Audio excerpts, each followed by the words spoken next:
ഇതിലെ കഥയും കഥാപാത്രങ്ങളും ആരുമായി ബന്ധമുള്ളതല്ല. നമ്മളിന്ന് പറയാൻ പോകുന്നത് ഒരു ബിസിനസ്മാൻ്റെ കഥ.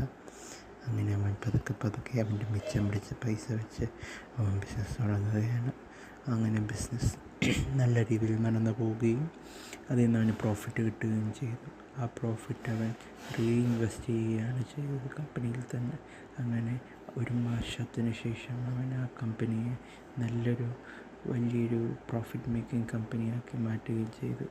അതൊരു ഫുഡ് ചെയിനായി മാറുകയും സ്റ്റോർ ചെയിനായി മാറുകയും അങ്ങനെ ബിസിനസ് ഡെവലപ്പ് ചെയ്യുകയും ചെയ്തു. അങ്ങനെ അവൻ്റെ ലൈഫിൽ ഒരു സമയത്ത് പൈസ ഇല്ലായിരുന്നവൻ ഇന്ന് അവൻ്റെ കഠിനാധ്വാനം കൊണ്ട് അവൻ വിജയിക്കുകയാണ്.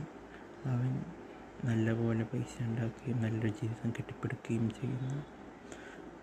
ഇതുകൊണ്ട് ഈ കഥ തീരുകയാണ്. അതുവരെ നന്ദി, നമസ്കാരം.